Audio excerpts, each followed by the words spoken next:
Good evening, good morning, good afternoon, whenever you're watching this. Welcome on to Villa Vibes. Welcome to another episode of Crunch Talk. It's been a while, a long time since I've done a live stream other than watch along. That's the fact of it. We haven't done one of these for a long time, but we're back, and I feel motivated to do this one. I feel very the need to do this one because it's going to come in twofold. First of all, as you can see the title, why the negativity? We're still in fourth in Europe, right? Why are all these toxic fans coming out and being so negative? Why are they calling out the manager who should not be ever questioned?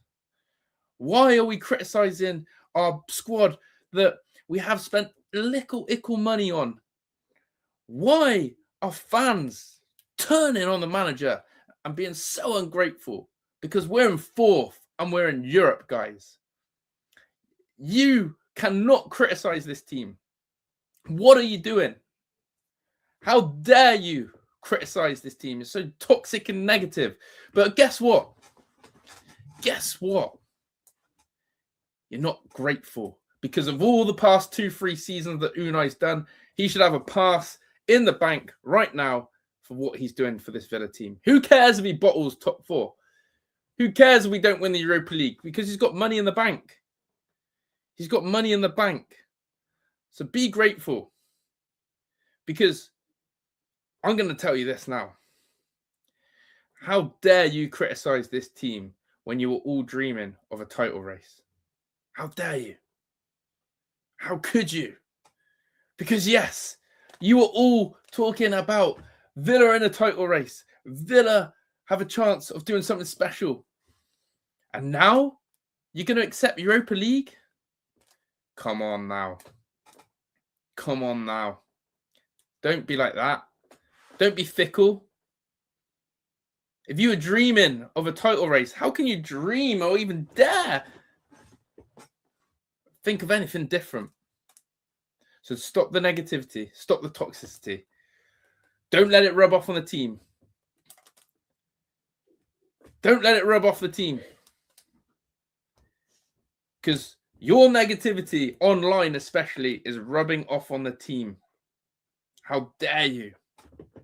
How dare you?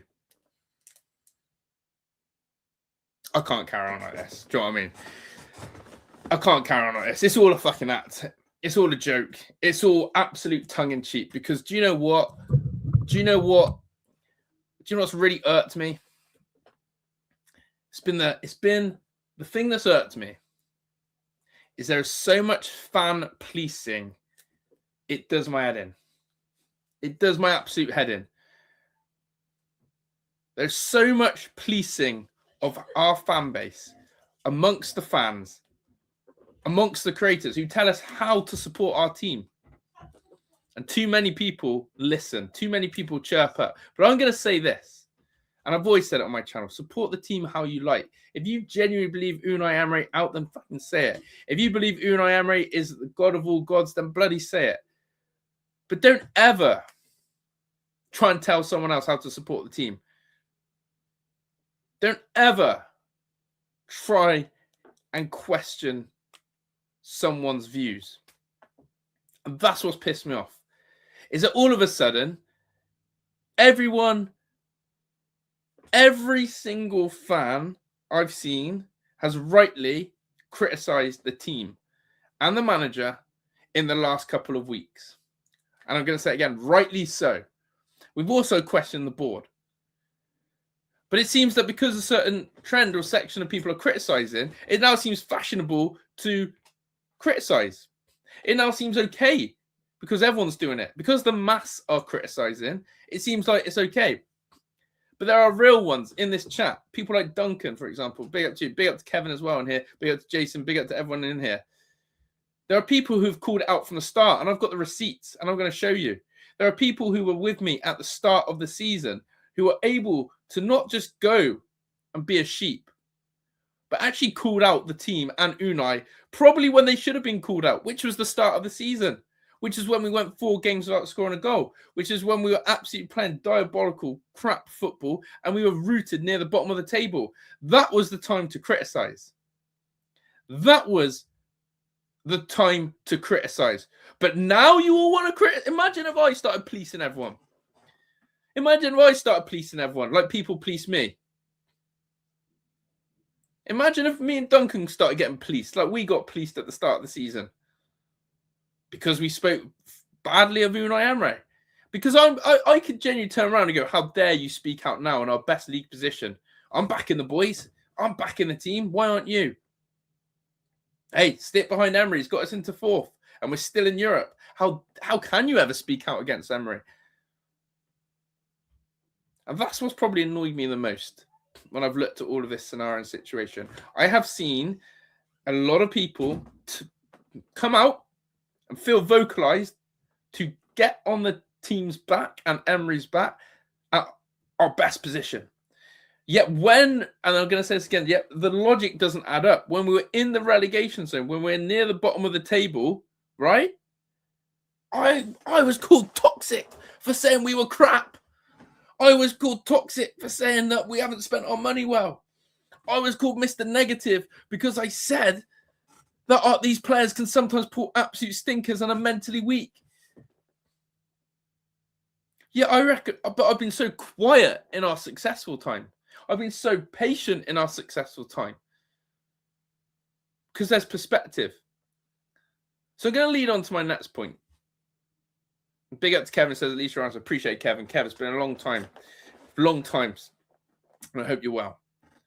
But I know Duncan, and I've even looked at some of the receipts, which I'm going to show people. Duncan was one of them who was able to speak from the start. And there's some other people who I've seen who've said it from the start how they feel. But let's not beat around the bush here. There have been many Villa fans and content creators who did videos, dreams of a title.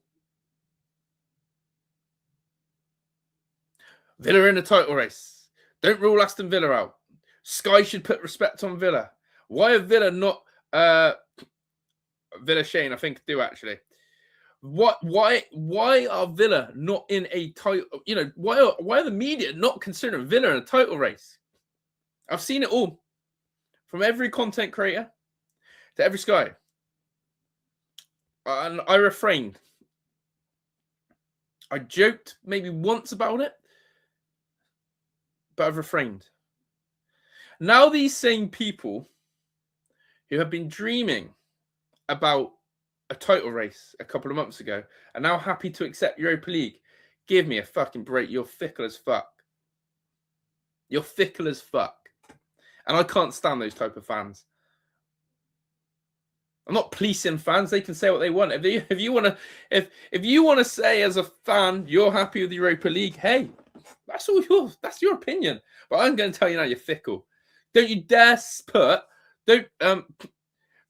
dare put title race and Europa League into the same sentence, in the same breath, in the same season. Don't you dare do that.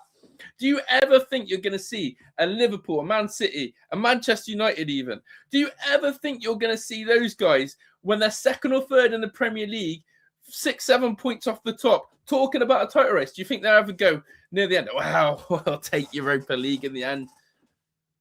No, small club mentality, right? So anyone who's actually saying anything but Champions League isn't a failure, I'm baffled. I'm baffled. Because I'm going to tell you now, anything but Champions League football is a failure this season.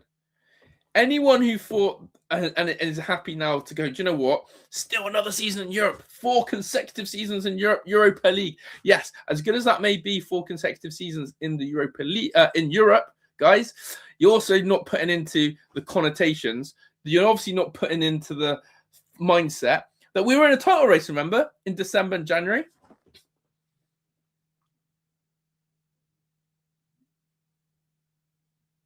But hey, how dare you ever try and call out the team when we didn't score 4 goals in our first 4 games and say you weren't happy with the way we spent our money, and how you said there's something not right about Donyell Malen and Unai Emery, and how you've also said that these players will happily throw Unai Emery and the rest of the team under the bus. These players are massively to blame, but so is Unai. Let's have a look at some of the comments. Big up to you guys. Yeah, UCL minimums needed. Finance are screwed. Don't manage top 4, top 5. I said it this season, right? The moment, and again, I haven't got the receipts for this one. The moment we didn't beat Manchester United and qualified for Europa League, I couldn't get excited about being 3 seasons in Europe because I had the fucking longer-term vision goggles on. I had the perspective of it's not good enough financially for us. It's going to cost us Marcus Rashford and Asensio. Don't get excited just because we got into Europe again. Think bigger. Think again. We bottled it on the last day of the season. We bottled it throughout that season to go secure Champions League football. For me, it's called copium. It's softening the blow of us bottling top 4. People to go, well, I'll take Europa League. It's 3-4 seasons in a row now in Europe. Like, do you know what again? Do you know what I mean? Do you know what I mean? It's shite. It's shit. And I said, I can't get excited about the Europa League. I haven't been excited about this Europa League campaign. It's quite nerve-wracking now, this Europa League campaign. But I said, you're not seeing the bigger picture here. Lack of Champions League football is going to kill us. Look at our wage bill. It's going to kill us. Then have a look at this season. It's been a shit show again. You think no UCL football? You think the team, Villa, the hierarchy, haven't been forward thinking and planning that we're getting Champions League football, how we're going to spend? Oh, it changes everything. Let me go to some of the comments. A lot of you guys in here. Thank you to everyone who is in. Make sure you are smashing the like button. And yeah, we're back. We're going to get into more of these now near the end of the season. I've missed talking to you guys about the Villa. We'll probably keep them sharp, sweet, and honest. 30 minutes or so of just pure ranting, talking, speaking, get things off your chest.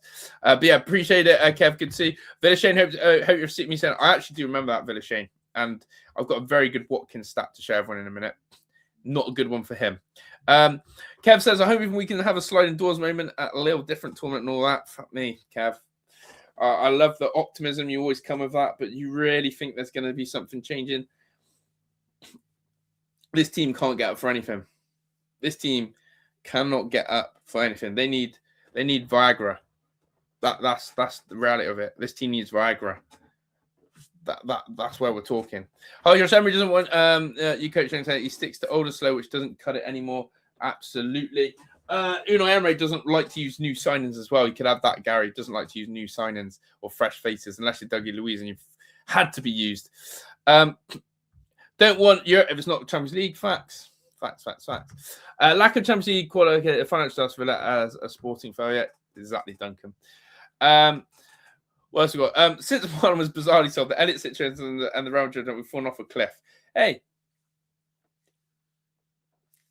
it's the Villa way, isn't it, Duncan? I think this is a good comment as well. McGinn's absence elevates his ability falsely. McGinn technically is not that. It's not that guy, is he?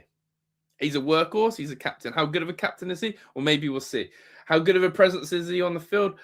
Yeah, maybe. But does McGinn really pull the strings? Does McGinn really dictate how well Aston Villa play? No, I thought that was Morgan Rogers and Yuri Tillemans, personally. But I agree on that. Agree, Johnny. Why did they post the Rashid Sensor video the other day? Weird, isn't it? It's like it's going down a memory lane or something they just didn't need to do. Tillemans back after this, but that's what I'm saying. Guys, I have plenty of points to pay for. Just saying. Again, love the optimism and fair play to Kev. Maybe Yuri Tillemans is the guy. That's one thing I'll agree with you, Kev. The return of Yuri will tell us how good this guy is. And if Villa's form changes and if everything changes, then this guy is the man. 100%. But yeah. We were only in the title race by points. But realistically, we're never in. It's obvious we can't compete. That's why I never got carried away. Big up to you as well. And thank you for being a member. Never got carried away. Because reality is, it was always a Man City-Arsenal showdown, wasn't it? But what I can't stand is those, and I've seen it, and that's why I'm bringing it up. I've seen creators win a title race video. I've seen, fans who go on all the YouTube channels and type and interact, which is brilliant that they commit to every channel and do that. Big up a title race. But now all of a sudden I'm seeing the same faces sort of go, well, we'll take Europa League now. At least Emery's qualified for Europe again. Let's not be ungrateful. If you're okay with if you're okay with bottling the biggest bottle jobs of all bottle jobs, then fine. I will not be happy if we finish in the Europa League. The only thing that will save us is if we finish in 6th or 7th and we win the Europa League. But fuck me. Will he make the right decisions though, Duncan? How much do you trust now? I think that big reset is coming though, Johnny. I really do. We have to scrimp and save just to cover one injury while the rest can buy 2 or 3 players they don't really need. But my argument on this is obviously Champions League football is going to help us. Villa have spent bad. Villa have not made a good permanent signing since Morgan Rogers. Correct me if I'm wrong. Villa have not used the loan system correctly this season. Maybe you could argue last season as well. It was a short-term but not a longer-term thinking. Usually with loans, you loan that player to permanently buy them. Villa have flunked a lot of money and no one's talking about it enough. We've also let not big players go, like Costa and Djokovic, just disappear. All right? Someone thought was going to be a right-back solution.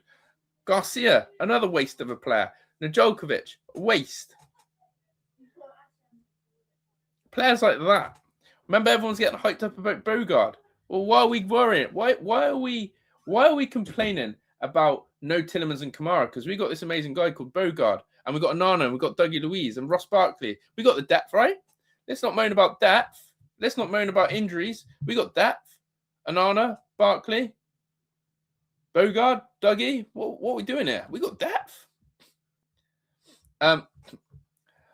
I didn't mind Europa season. It was transfer much easier, but looks like I was wrong. Yeah, if we don't win it, it looks crap now, doesn't it? Even though we do get Champions League, does anyone have trust that the money will be spent? No, Andy, it won't. It won't. Facts. Loan out players has done it. Yeah, Watkins was onside. I agree on that one.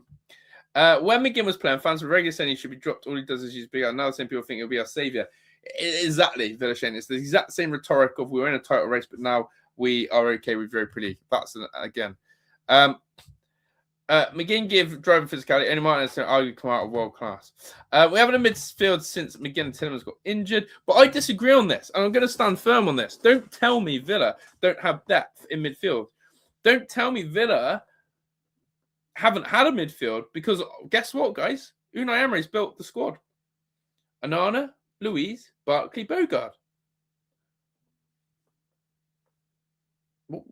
We're very blessed, in fact, I'd say, in central midfield. So, yeah. I don't know. I'm not quite buying the squad depth argument either. I've looked at this really carefully. Our biggest injuries have been in midfield. Central, where our biggest depth has been. So this then leads on to the reality. Is Onana actually any good?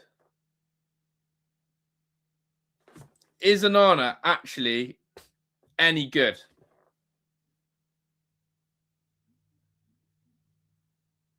Is Onana actually any good? Or is he good for one game in 10? Whereas a monster performance goes and fist pumps the fucking whole end and then wheels away and does number 3 in his fucking trousers. How good is Onana? 50 million Onana. Because remember, guys, he's in there. Dougie Luiz, is he the player we thought he was? Ross Barkley doesn't get enough minutes. And then remember, we got the gem, the Mr. Versatile, Bogard. So, if we're going to look at our squad depth, then let's be real and say our central mid area is the most tanked area. We've got more depth in central midfield than we have. So, how many more centre mids do we need to buy to say we've got depth in that position? How many more centre mids do we need, guys? How many more centre mids do we need to sign? Because do you know what? Realistically, if you ask anyone and you're looking on paper, you're going to say, no, we've got too many. We've got too many central midfielders. And you can even add McGinn in there. So you want to go in that central area? Kamara, Tielemans, McGinn, Onana, Barkley, Luiz, Bogard. 7 fucking central midfielders to play 2 positions. Don't tell me we haven't got depth in there, because I'm going to say it again. We've got 7 registered central midfielders who get in the first team squad. And you're telling me I haven't got enough depth? Come on, guys. Think about that. So it leads to my point. The quality that we're signing, yeah? The quality that we're signing, not good enough. Onana, been exposed for me. I think some of you are saying that. Onana's been exposed.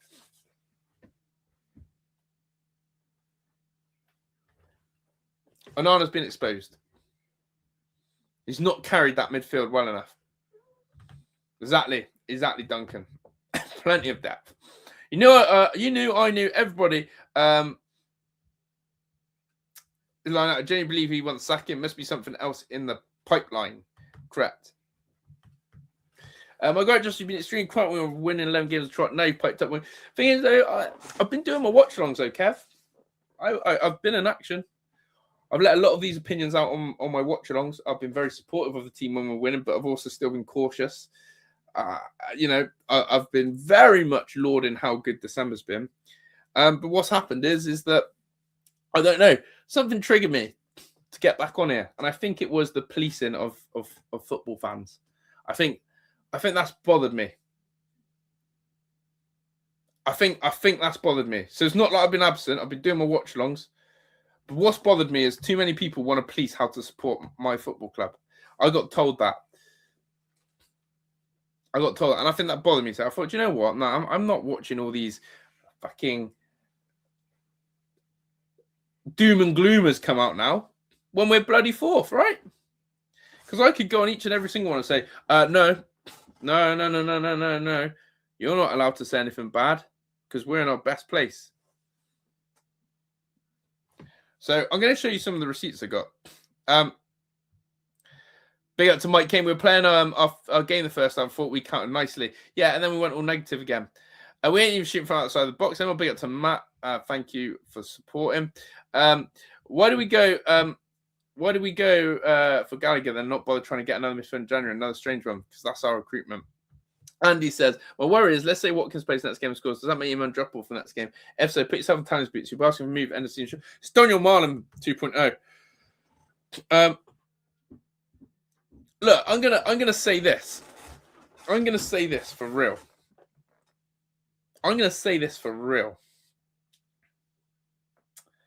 If you're a striker at Aston Villa, if you're a striker, do not come to Aston Villa Football Club. I've seen 3 now. John Duran. Do you know what, actually? Do you know what? You could go even further back. Go to Danny Ings. Danny Ings under the Steven Gerrard days. Villa signed Danny Ings and Watkins.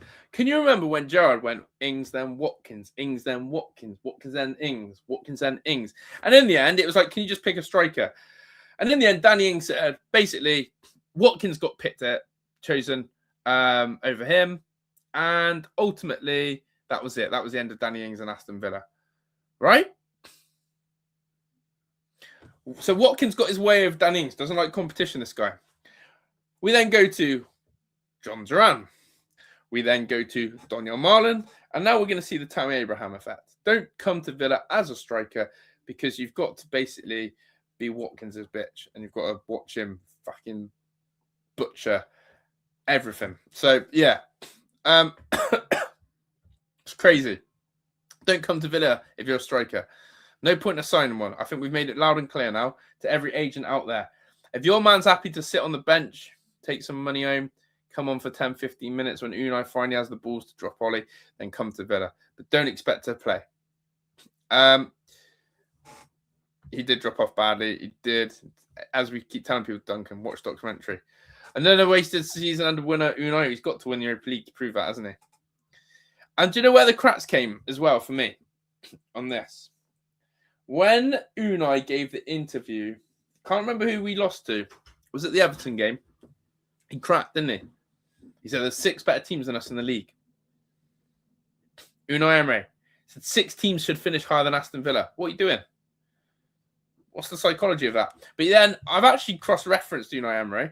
There's an interview, and he said it that about Villa's form. Unai Emery even admitted that a few weeks ago he was dreaming about Villa being in a title race. He said at the start of the season it was all about survival and staying up.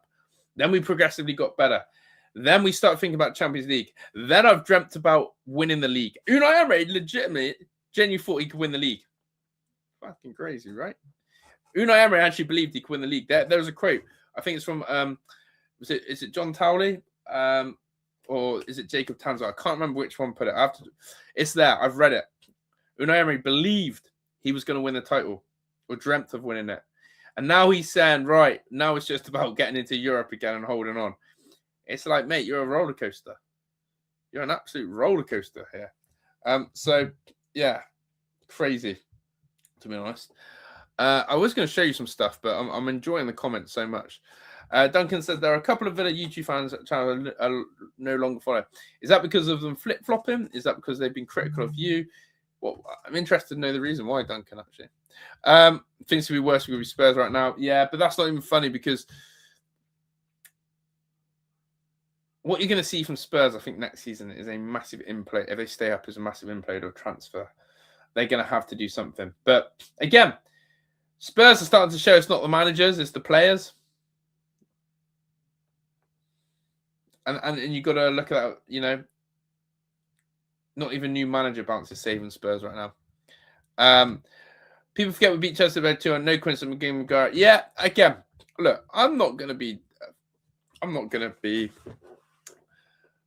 dumbing this down, the importance of McGinn, Tielemans, Kamara. I'm not going to dumb that down at all. But every team suffers big injuries and loses big players, and they have to get on with it.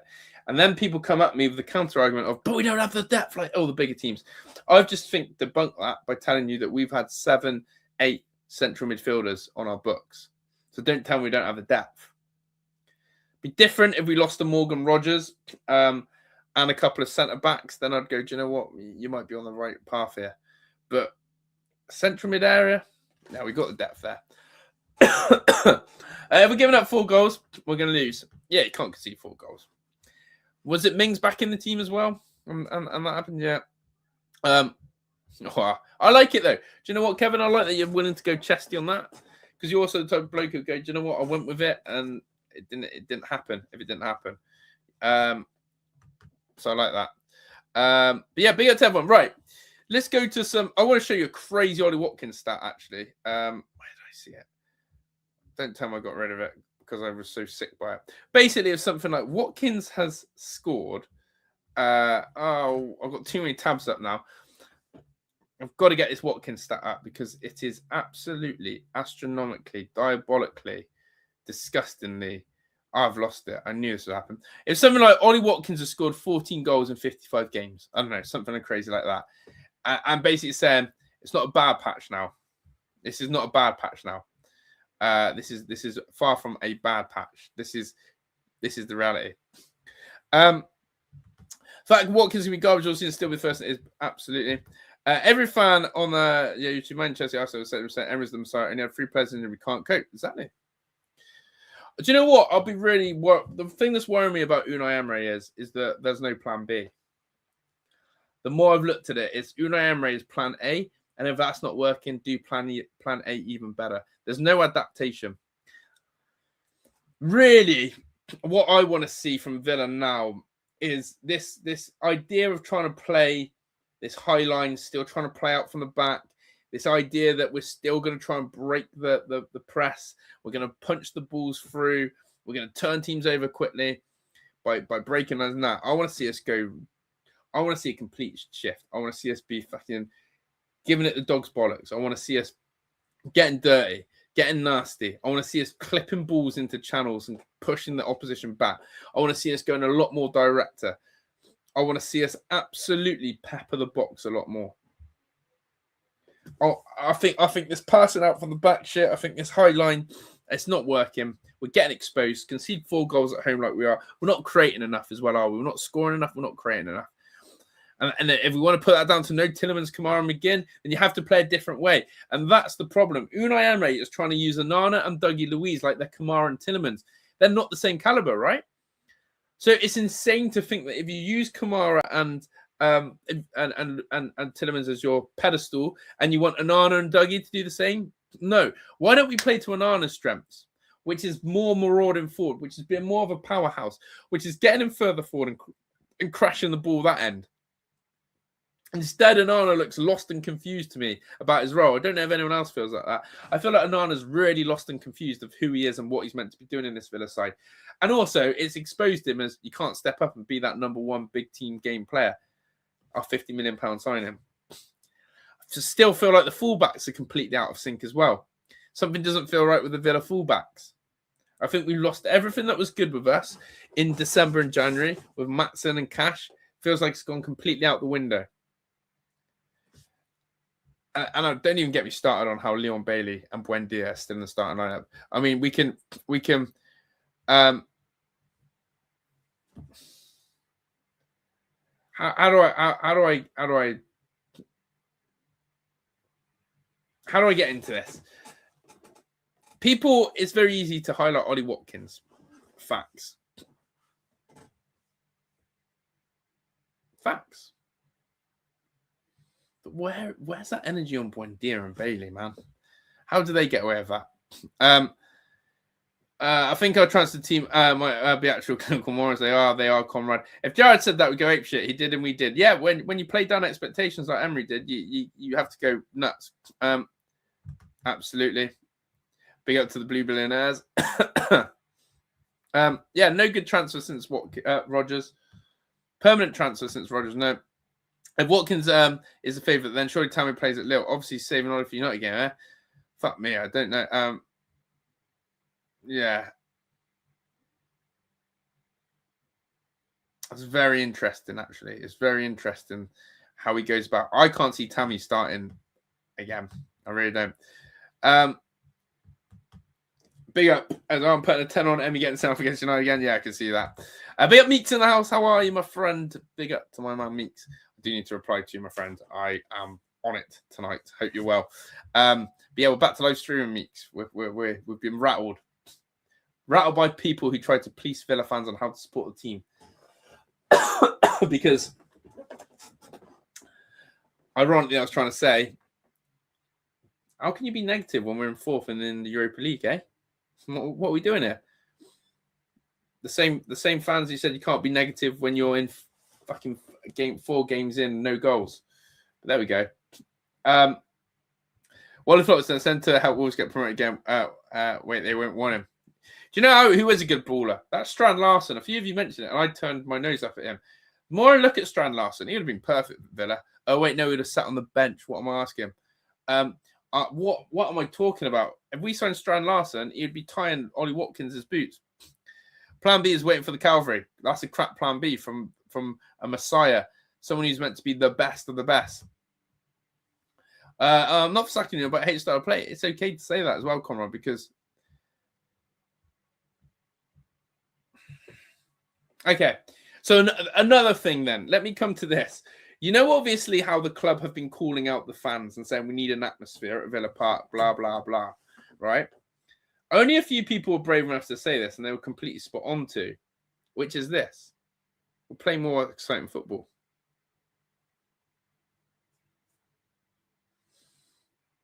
When Unai Ball works, and this is how I look at it, when Unai Ball works, it's electric. It's amazing.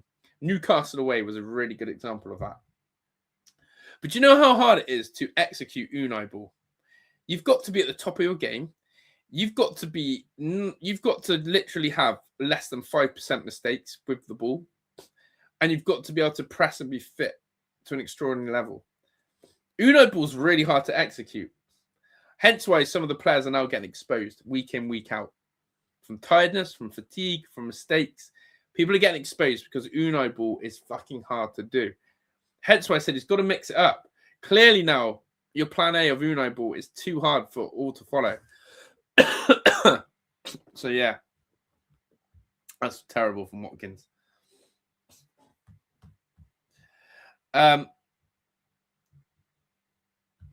Giving one person so much power club is very dangerous. Yeah. When we press with the ball, we slowly gain down to the opposite time to reset. We're playing. It's so slow, isn't it? Sancho, just waste of a loan again. Waste. Bailey, Buendia, Watkins never played for it again. Bailey and Buendia, it's madness how they're still getting gigs, but we haven't got depth there. The Lille lineup will be exactly the same as yesterday. Lol. Probably facts. Atmosphere is tremendous. Exactly. Play better football. And exactly that, Meeks. There you go. And this is the biggest troll, by the way. Right? This is the biggest troll. This guy here, right? I'm going to tell you now, this guy here is probably the same guy who has been probably singing in his boxers, drinking some Stella, going, we're in a title race. We're in a title race. No, you better believe it. No, you better believe it. No, you better believe it. We're in a title race. This guy here, that's the type, in his boxers, in his front room, with a can of Stella, singing that. This guy's also now going to be the guy who says, oh, why are you so negative? Because you're in the Europa League. When we get Europa League football, why are you so negative? We've got Europe 4 seasons in a row. We got Europe 4 seasons in a row. How can you be so negative? It's Pepsi Max. I thought so. But I knew the boxers part was right. Yeah. So that's what's happened. It's those fans who are singing about being in a title race are going to be also telling us that Europa League is fine at the end of the season.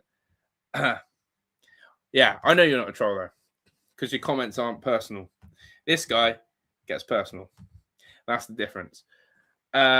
So, yeah, at the end of the day, I can't have it. And I'm not policing it. I'm just calling you fickle. Say what you want. If you genuinely want to be okay with us getting Europa League, that's your opinion. I personally disagree with it, but I'm not going to tell you you are a toxic fan for saying that, or you're everything that's wrong with the club for saying that. But do you know what? Don't ever talk about title races again if you're going to be happy to settle with Europa League football. I think the treatment of... I'll add to this list, Duncan. The treatment of Harvey Elliott, Donyell Marlin, John Duran, Emi Martinez,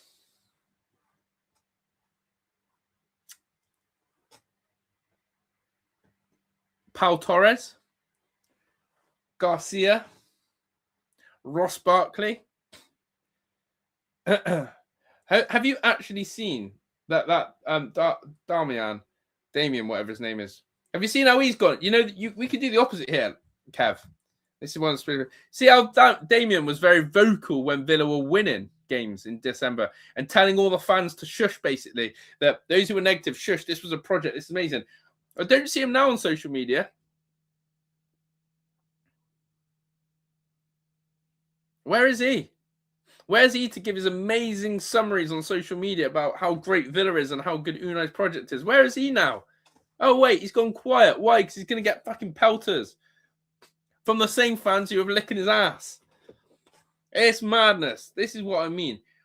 And that's why it bothers me. Don't police me when it's so easy to police fans. As I said, the same fans who are licking this Damien's ass every time he posts online is going to be the same fucking man, same people who are going to comment on his posts now. If it's the post going, oh, this is shit, you've bottled it, oh, blah, blah, blah, blah. Yeah, what is Lindelof? Yeah. What's Lindelof done? Yeah. I think Emi Martinez, though, he got thrown under the bus by this Damien guy. I think Emi Martinez actually was handled really poorly by Aston Villa. The more I look at it now and the way that Donyell Marlin's been handled, I was completely on, nah, this is all Emi pushing for a move. Now, I disagree now, and I want to know if you guys in the chat,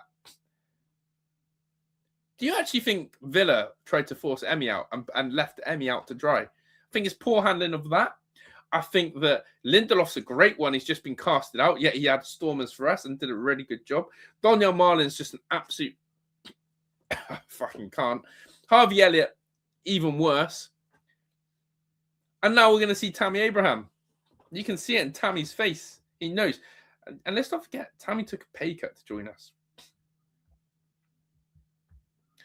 His plan every game is to get halftime 0-0, then let the bench win the game. It worked when we had hardly any injuries. Didn't work now. And he wins away. Atmosphere was great. Yeah. Don't think Emery is the answer anymore. He's done fantastic. He's reached his limit. Need a coach who can coach youth and not mind PSR. Europa League will be financial deficit. Exactly, Meeks.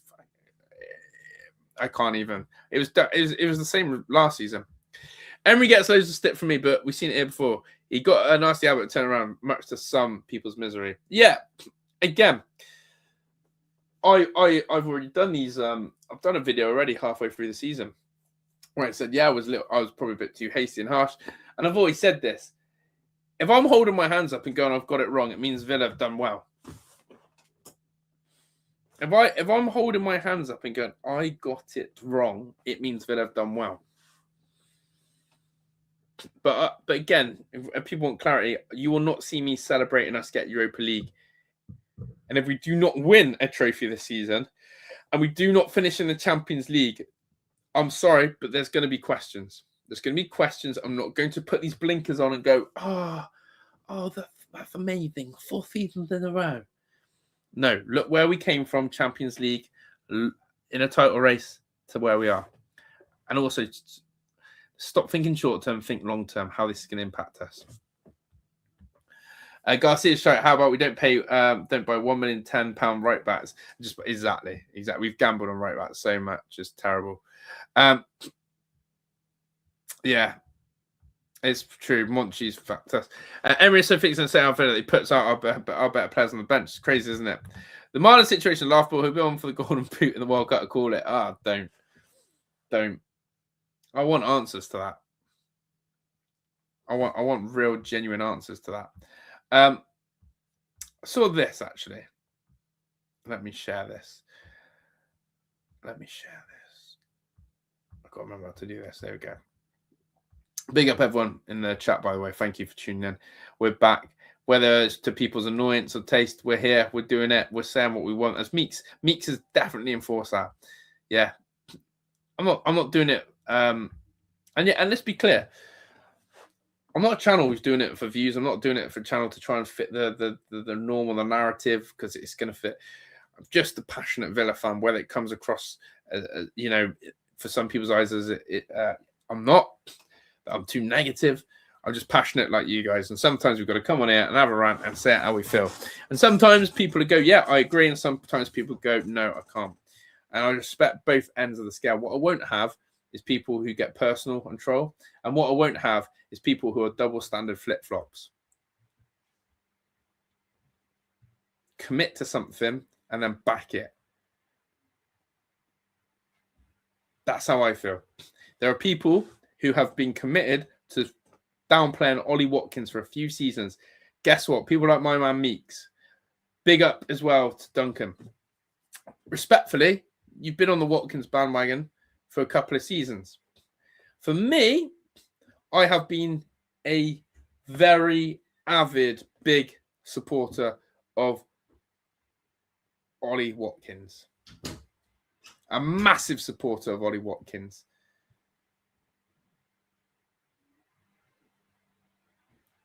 Am I at a stage where I'm done with him? I'm finding it almost too hard to defend him. But I can stomach that and I can take that because I think that I haven't flip-flopped on Watkins. I've been very real with my thoughts on Watkins. And I think sometimes last season, right? For me, Ollie justified it. Ollie justified his season, right? And that's brilliant. But I don't think it's a flip-flop for me to turn around and go, do you know what? Enough is enough now. I think it's actually better perspective. I could go blue in the face. It would look worse if I sat here and go, everyone's wrong about Watkins. It's not him. It's the team. It's the team and Unai. It's not Watkins, right? I could dye blue on the face on that. But actually, for me, I think it's good to go, do you know what? I can't defend you anymore. And people go, that's fair. Well, there'll still be, there will still be people who won't know that. But I'm at that point where I can't defend him anymore. I've had a good journey with him. I've enjoyed embracing him. I've enjoyed embracing Ollie Watkins. I've enjoyed talking about what I liked about Watkins, and I've loved seeing him almost. I've loved seeing him do what I know he is capable of. That's my thing. I think I know what Watkins had and has, but I now can see his flaws by a country mile. And sometimes when things are bad, the flaws stand out and the negatives stand out. And unfortunately, I can see it. So Yeah, but what I can't do is the double standards of we've got to be positive in our bad times, in our real bad times, and you get people going, stay positive, got to stay positive. You can't be negative. Can't ever slate Unai Emery. You're so toxic if you slate Unai Emery. What are you doing? Do not slate Unai Emery. And then when the majority do it, when the majority starts going, whoa, Unai, people go, right, now I can actually say how I feel. So when you do actually criticize certain players and individuals, so for example, actually, this is why I respect it. Duncan, and I'm using these as an example, Duncan and Meeks were still criticizing Ollie Watkins at his best. Duncan and Meeks were still questioning Ollie Watkins at his best. And fair play to them. They're probably going to be proven right. So when you look at someone at their best and you question it, fair play. Yeah. So I'm going to say the same. I've always been skeptical. Ever since Unai, all right, this is where I'll say, ever since Unai Emery didn't get the job done in the Conference League, I thought, fuck, something ain't right here.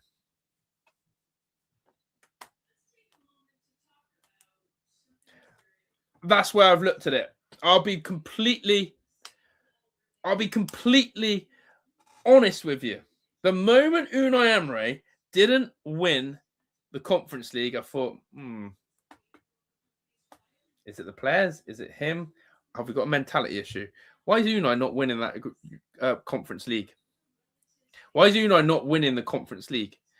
I don't know if that's just gone over a lot of people's heads. But is anyone else not looking back at that now? Is anyone else not looking at that now? Going, fuck me. West Ham United won the Conference League. Chelsea won the Conference League. I wouldn't be surprised if Crystal Palace go and win the Conference League.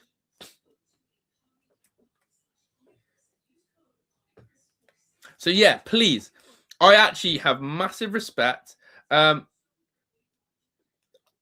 I actually have massive respect for people who question or want to challenge people even at their best. So when Watkins is still flying, we still have people go, yeah, good for him, but he's not the man. Yeah, I like it. And yeah, Tottenham are in bad way. By the way, I just missed this one. Big up to my man Meeks, the man, the myth, the man, legend. That is Meeks. Hit the likes, please, guys. This guy's a legend. He's not just a great supporter of the channel. He's actually a genuine friend. And someone that I need to text back to. As we've said, it's a game of text tennis. I think I read this today. We keep missing each other. So yeah, I've got to get back to Meeks. He's a great friend, great guy, great dad as well to Clay. Yeah, it's a great dad to his son. So big up to my man Meeks. And thank you so much. It's too kind of you. Martinez suspended. Olsen goal, Trio from Louisa Nightmare Night. Gave up a miss one. Yeah. But guess what, Kev?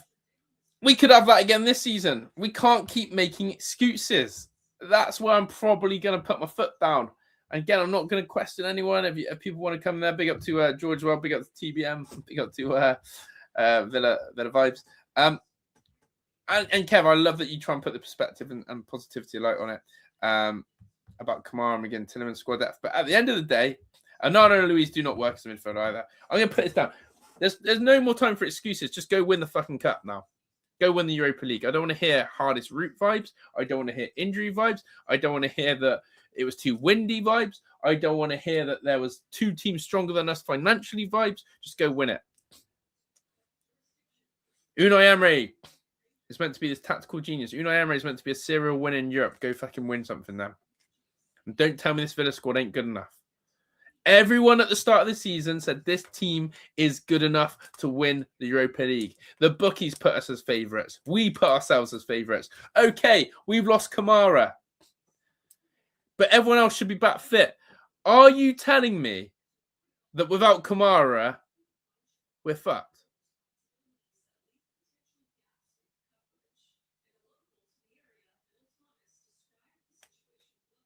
Are we actually saying that?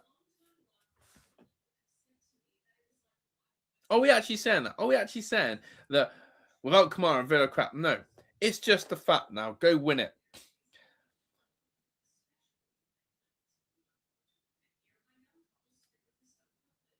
My biggest fear is this. My biggest fear is this, and I'm going to conclude on this. I was only meant to do half an hour tonight, but I've bloody loved talking to everyone.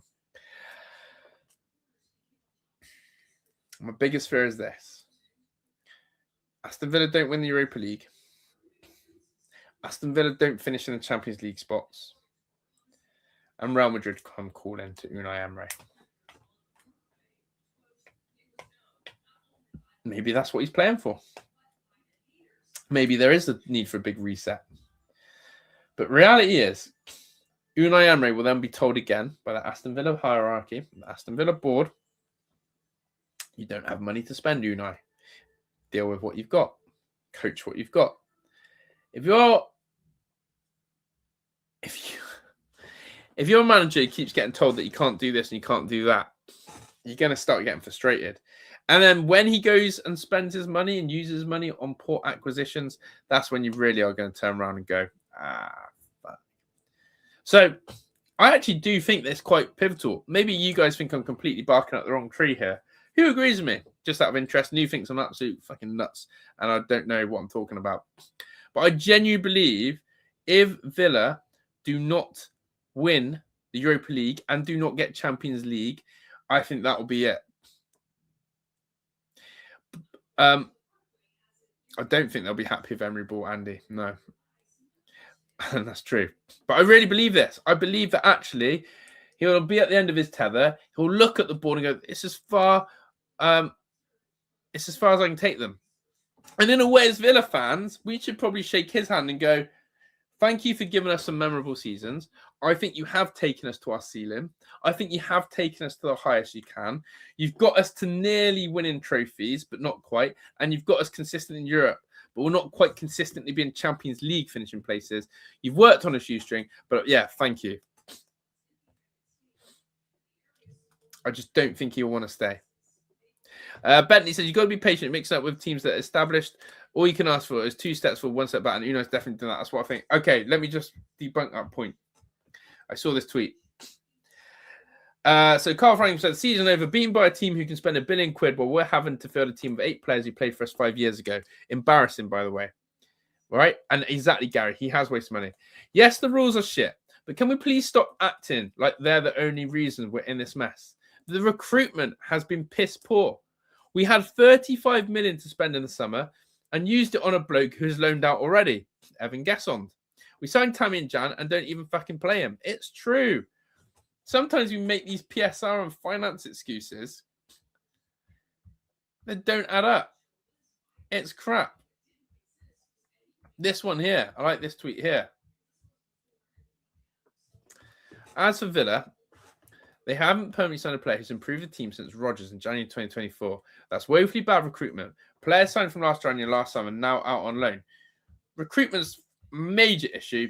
And if Unai Emery is head of that, he needs words.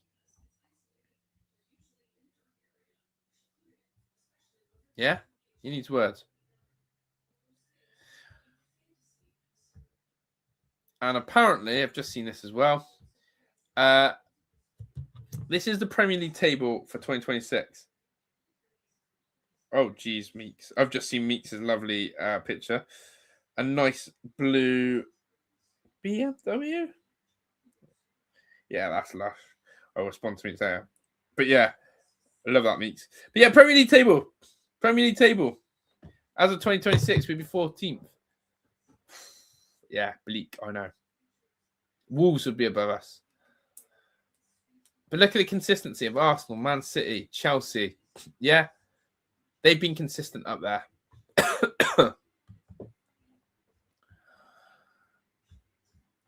Fucking crazy. Yeah, why hasn't he? So many questions to be asked on that. I don't disagree with this. Listen, not recognising McGinn, Tielemans and Kamara injuries is ridiculous. With them, we still beat. Okay, here's my argument on it. McGinn doesn't always make the starting lineup. Tielemans and Kamara agree. But there's something called a squad. And we've known for a couple of seasons now that to get and play in Europe, the FA Cup and the Premier League, you have to build a squad. So I'll keep my point strong, and I'm going to keep repeating this one. Fucking hell, guys. We have 7 central midfielders. McGinn, Kamara, Tielemans, Onana, Luiz, Barkley, Bogard. And let's even joke around and say Lindelof can go in there because he's played in there. We have 7 recognised central midfielders. We still have the depth in those positions. Onana, £50 million player, meant to be, Belgium international. What are we doing? Dougie Luiz played at the highest levels. He's played international football for Brazil. He's been at Villa. He knows Unai system. He's played in our Conference League. And been part of something very successful of Aston Villa. He's gone to Juve. Yeah, may not have worked out. This guy's not a DOS. Ross Barkley, whether you like it or not, the experience is there. He's had the footballing profile. So the squad ain't good enough. Is that what we're saying? So how much more money do we need to spend? How much more money do we need to spend to make the squad better? How many world-class players do we have to replace them? But that's ridiculous. Because no team has 3 world-class players. No team has 6 world-class players. Let me ask you this then, in the chat right now, because this bothers me. How many world-class players do Chelsea have? How many world-class players do Arsenal have? You cope with it. It's not about world-class players, guys. It's not about world-class players. It's about having a very strong squad, which is what I've said. Let's recruit properly and let's build a world-class squad, not world-class players. We're Aston Villa, remember. We can't go and get world-class players, but we can build a fucking good squad. So don't give me this, but we can't replace them world-class. No other team has to suffer with that. Guess what? If Arsenal get 3 big injuries in Rice, say Arsenal lose Declan Rice, Bukayo Saka, and Saliba, they don't have, guess what? Newsflash. They don't have world-class players replacing them. They don't have world-class players replacing them. Man City, when they lost Rodri, they couldn't replace Rodri. They didn't actually have a world-class player to go in his position. They found it so hard. Man City, when they lose world-class players, they don't have players who go in and replace them. So please debunk this whole idea of, we've lost our best players, but we don't have world-class players to go in. No, this is why you build a squad where you go, do you know what? We're going to have 2 or 3 world-class players and the rest are going to be fucking good players who can go in and do a job. I look at Arsenal, right? Look at their wingers. Saka, Martinelli, Trossard, Madueke. Saka, arguably world-class. Trossard, Martinelli, and Madueke, nowhere near world-class. In fact, Martinelli, Trossard, Madueke are actually okay-ish players.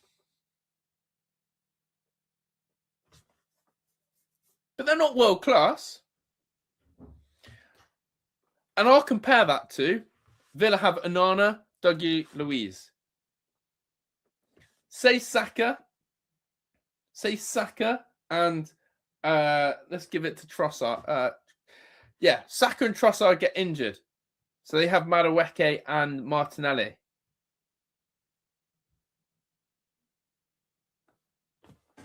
That's the comparison. We've lost Tielemans, Kamara, so our next 2 are Onana and Dougie Luiz. Arsenal lose Saka and Trossard. They got Martinelli and Madueke. That's what I'm telling you guys. That's what I'm saying to you guys. This idea that you can just have loads of world-class players doesn't exist. You have 2 or 3. Yes, we don't have. Well, why? Okay, here we go, Kev. I'm always going to counter argue. What are we doing about Jadon Sancho, please? Are we going to remember Jadon Sancho and the wages he's on? Are we? Are we going to remember what we're doing with Sancho's wages? We do pay good wages. In fact, that's probably what we do well. We waste our wages. We do waste our wages. But my point is, on paper, Villa have built a squad. But now all of a sudden, hey, guess what? When last season, in the run into last season, and when we were trying to get into Champions League, everyone kept saying that Villa have a really good squad depth. I know people were saying that. People kept telling me Villa had really good squad depth.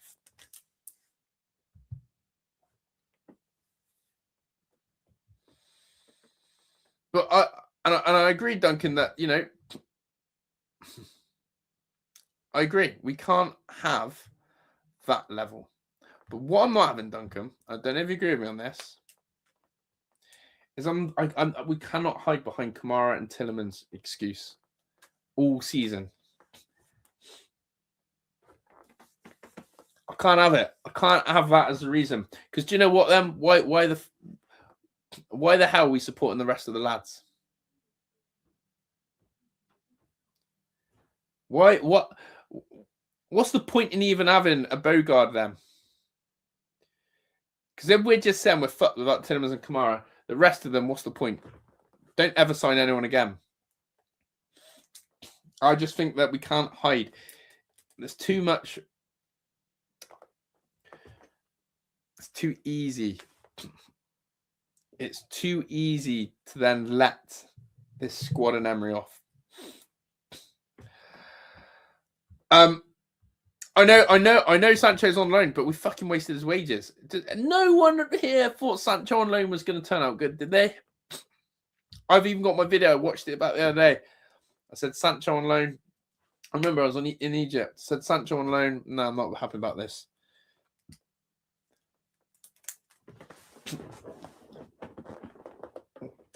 But yeah, if you're going to use Tielemans and Kamara as the reason why we didn't get this and didn't get that, that's fine. But I think that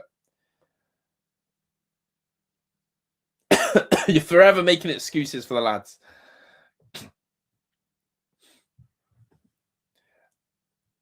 So my point is, I love that, Kev.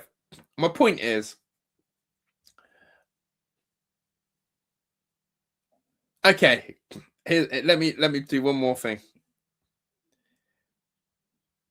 How do you reckon the rest of the squad feel then if they thought the fan base thought we were shit without Tielemans and Kamara?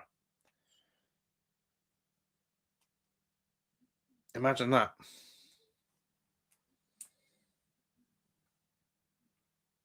Tielemans and Kamara, the cheese in our cracker. Without the cheese, we're just dry and crusty. Yeah.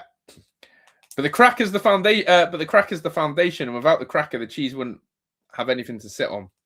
So you need the rest of the team to do your work. And that's my point. I just got this really weird feeling that the players are sort of getting that vibe. There's been too much chat about we're shit without Kamara, Tielemans, and McGinn. And the rest of them gone, okay, if that's how you think, then yeah, fuck you. So I just think that Unai Emery, he's used his Dean Smith toys and players. Dean Smith, fair, yeah, those players are long gone. But the second thing for me is then you have to seriously ask, why the hell has he not been able to get his players in? So, yeah, Gesson as well, flying at Palace. All of a sudden, Palace forms turned around since Gesson joined. That's another baffling one. That's one we'll look at again.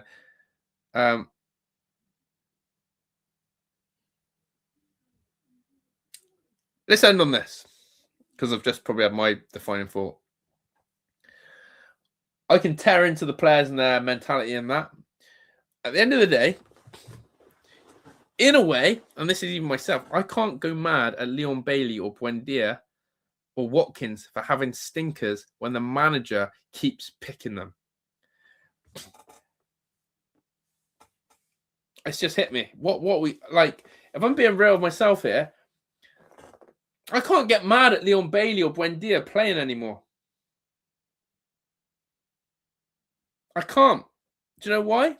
And the Watkins haters, rightly so, don't get mad at him anymore.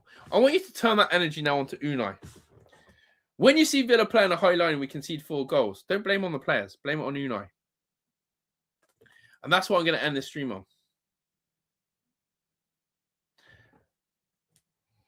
The next couple of months, if we are not seeing Tammy, and if Ollie gets worse and worse, and if Bailey and Buendia having to keep stinking the gaff out, then honestly, turn that energy onto Unai, because the manager is doing the same thing over and over again. Don't we call that insanity? I could not believe I saw Bailey's name and Buendia on the team sheet. But hey, I think it's time to look at Unai now, for real. If we see the same names appearing, they are the symptoms root cause, which is Emery's failure to make squad improvements. Fact. Tell me to wait for the next manager. I think it's actually mental. The manager keeps some of the same type of team selection where getting worked week by week and play monotonous football. No wonder fans getting fed up. Yeah, exactly. There's no plan B, Richard Lanhart. And that's what I'm going to end on. Maybe I'm even going to tell myself that. In fact, I'm going to make a promise. I'm not going to get mad at Bailey or Buendia on my watch-alongs anymore.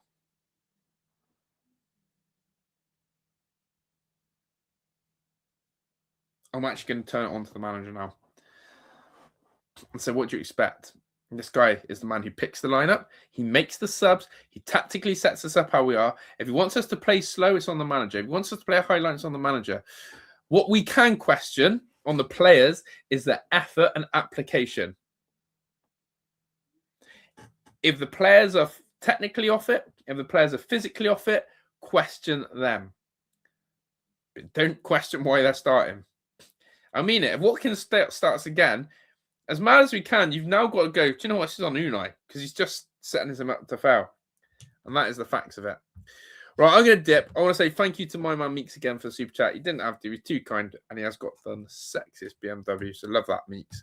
I will reply later to you, my friend. I don't know when we're next playing. Not this weekend, is it? Europa League. But yeah, I'll probably be about for another live stream. See what happens. Obviously, Villa bottled the FA Cup, so yeah, we're not in that. But guys, thank you for the interaction. Thank you for the chats. Thank you for everything. I really appreciate it. Hope you enjoyed it as well as I did. And I'll see you on the next one. Ta-da.